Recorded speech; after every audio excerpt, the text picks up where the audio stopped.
Pois bem, bom dia a todos. É com grande satisfação que damos início a mais um painel tributário preparado pela equipe técnica da CCA Bernardon. Eu me chamo Reginaldo da Silva dos Santos, vou tratar da legislação federal e, na sequência, o colega Luiz Antônio irá tratar da legislação estadual e, por último, o colega André irá falar da legislação previdenciária. Pois bem, com relação à legislação federal, o assunto que a gente traz para apresentar para os senhores é um assunto já que está em debate já há alguns tempos já, bem importante na área do imposto de renda e construção social, mas que tem surgido várias dúvidas por parte dos contribuintes, em função do julgamento que teve final em abril. Trata-se da tributação dos juros Selic para fins do imposto de renda e da contribuição social. Os juros Selic decorrentes dos indébitos tributários, certo?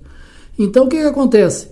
Lá em setembro de 2021, a partir de 17 de setembro de 2021, o STF botou em julgamento esse tema, sobre a tributação ou não dos juros Selic. O julgamento se encerrou em 25 de setembro e em 30 de setembro de 2021 foi publicada a ata, onde a decisão foi pela não incidência do imposto de renda e da contribuição social sobre os juros Selic decorrentes de indébitos tributários, certo? O que acontece? Depois, na sequência, veio então o julgamento dos efeitos da modulação dessa decisão. A decisão de setembro do ano passado, ela foi no sentido de que os juros Selic decorrentes de indébitos não sofrem tributação pelo imposto de renda e da contribuição social. Pois bem, agora, desde quando? Quais são os efeitos? Quem tem direito na repetição? Qual é o período? Então, em abril de 2022, agora em 29 de abril, o STF teve o julgamento dos efeitos da modulação dessa decisão, a decisão aquela de setembro de 2021. E os efeitos, a decisão da modulação foi no seguinte sentido. Então, e o que vale de forma geral. Então, essa decisão ela tem repercussão geral, o que vale para todos. Então, a decisão pela modulação não foi no sentido de que essa não tributação aplica-se nas hipóteses em que há acréscimo de juros moratórios mediante a taxa Selic na repetição de indébito tributário, inclusive realizada por meio de compensação, seja na esfera administrativa ou na esfera judicial. Então vejam bem que na decisão dos efeitos da modulação ficou claro que essa não tributação ela aplica-se para os indébitos tributários recebidos via em moeda corrente ou também compensados via administrativo, certo? Uma outra decisão foi quanto à modulação dos efeitos no tempo. Então, a decisão ela foi no sentido de que os efeitos da modulação eles são produzidos a partir de 30 de setembro de 2021, ficando ressalvado as ações ajuizadas até 17 de setembro de 2021. Então, aqueles contribuintes que ingressaram com ações até 17 de setembro de 2021, que foi a data de início do julgamento do mérito, eles estão protegidos com a retroatividade para repetir os pagamentos indevidos no período de 5 anos anteriores à data do ingresso da ação, certo? Também ficou protegido para os fatos geradores anteriores a 30 de setembro de 2021, em relação aos quais não tem havido pagamento do imposto de renda e da contribuição social. Ou seja, aqueles contribuintes que até 30 de setembro de 2021, anterior a 30 de setembro, reconheceram na sua escrituração contábil o ganho dos juros Selic dos indébitos tributários e não ofereceram a tributação, excluíram esses valores do LALUR, no caso do lucro real e do LACS, ou não adicionaram na base de cálculo do lucro presumido, esses contribuintes também estão protegidos, ou seja, a Receita Federal não tem como autuá-los. E o que fica para os contribuintes que não ingressaram com as ações até 17 de setembro de 2021? Então, para esses contribuintes, os efeitos dessa decisão, considerando a modulação, se dá para os fatos geradores a partir de 30 de setembro de 2021. Então, os fatos geradores ocorridos a partir de 30 de setembro de 2021, não há incidência de imposto de renda e da contribuição social sobre os juros Selic decorrentes de indébitos tributários, seja no campo administrativo ou no judicial.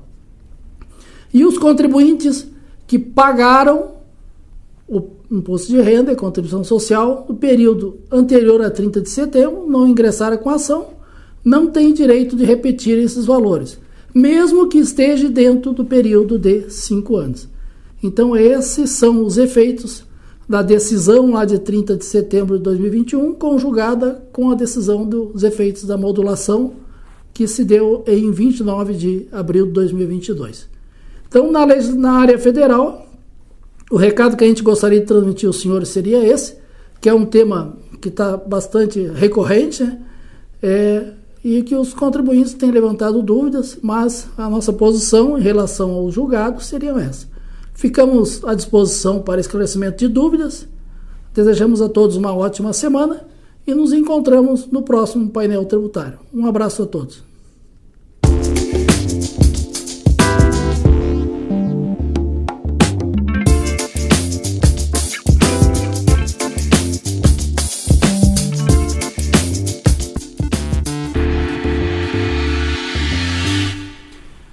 Bom dia a todos. A partir de agora vamos tratar das alterações do ICMS do Estado do Rio Grande do Sul, publicadas na semana passada. Hoje começaremos pela decisão do Supremo Tribunal Federal quanto ao ICMS nacional unificado para os combustíveis. Conforme divulgado pela Agência Brasil, o ministro do Supremo Tribunal Federal, André Mendonça, decidiu em 17 de junho de 2022 que as alíquotas do ICMS devem ser cobradas de forma uniforme pelos estados. A decisão começará a valer a partir de 1º de julho.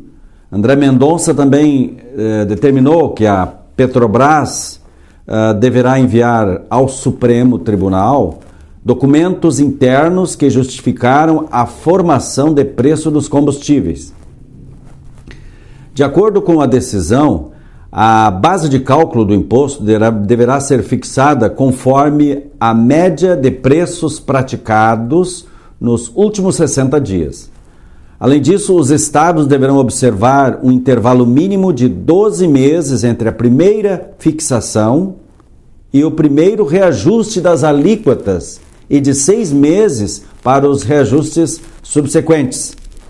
A liminar foi motivada por uma ação protocolada pela Advocacia Geral da União para suspender uma resolução do Conselho Nacional de Política Fazendária, o CONFAS, que trata da cobrança do ICMS, e as regras estabelecidas deverão ser vigentes até que o CONFAS edite novas regras conforme as balizas definidas, então, pelo ministro André Mendonça. Depois tivemos a publicação de um decreto tratando da identificação do consumidor para fins de nota fiscal eletrônica, a gaúcha, nota fiscal gaúcha, e também o ROT, As obrigações acessórias do programa Fidelidade da Nota Fiscal Gaúcha a serem cumpridas pelos contribuintes optantes pelo regime optativo de tributação da substituição tributária, o chamado ROT, substituição tributária, teve incluído a identificação do consumidor nos documentos fiscais emitidos, observando os percentuais mínimos definidos em instruções baixadas pela Receita Estadual nos termos do Decreto 56.553, que tem efeitos retroativos a 1º de janeiro de 2022. Por sua vez, a Instrução Normativa 51 esclarece que serão considerados no programa Fidelidade da Nota Fiscal Gaúcha os documentos fiscais que contiverem a identificação do consumidor, seja o CPF, o CNPJ ou a identificação de estrangeiro. Esta especificação de estrangeiro realmente é nova e atende a uma necessidade dos contribuintes de corretamente identificar esta questão para fins de adoção do programa de fidelidade da Nota Fiscal Gaúcha.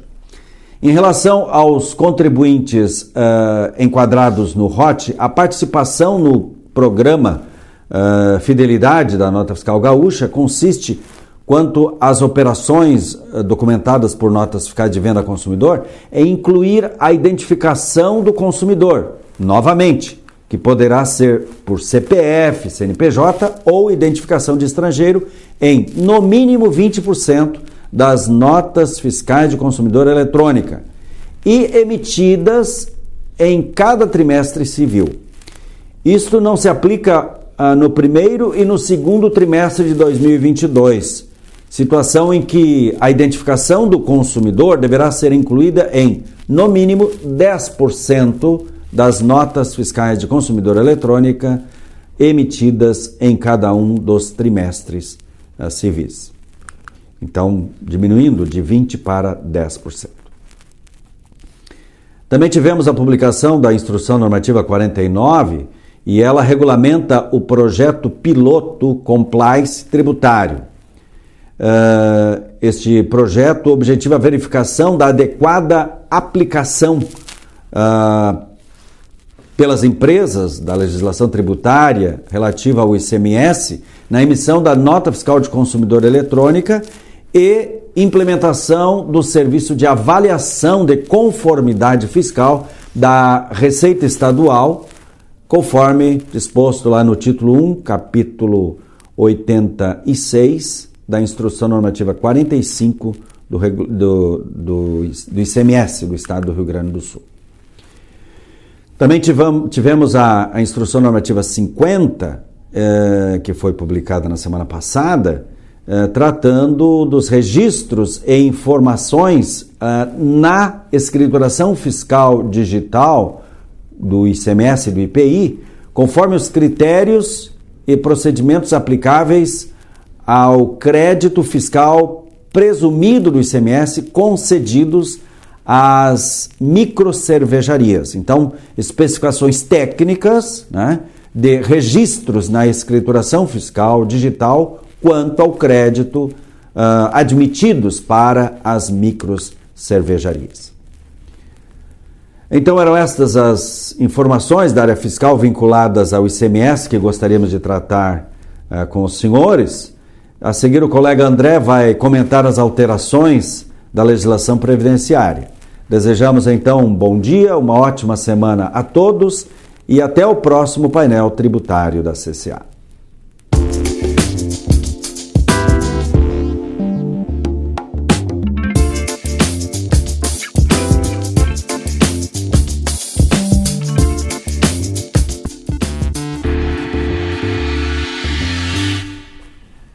Bom dia a todos. Nas 2 últimas semanas, não tivemos alterações relevantes no âmbito da legislação previdenciária.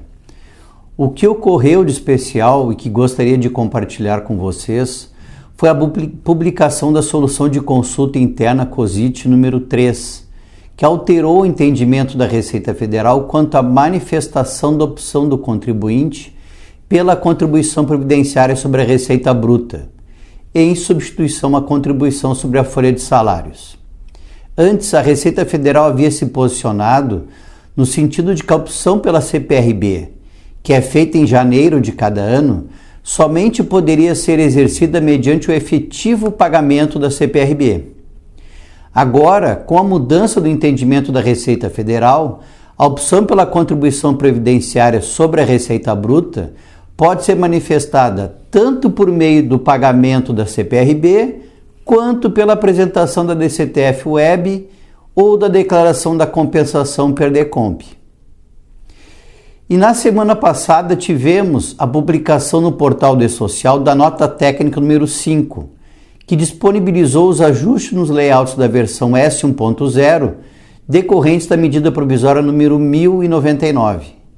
A referida MP, que na semana passada foi convertida na Lei 14.370, instituiu o Programa Nacional de Prestação de Serviço Civil Voluntário e o Prêmio Portas Abertas, ambos vinculados ao Ministério do Trabalho e da Previdência Social.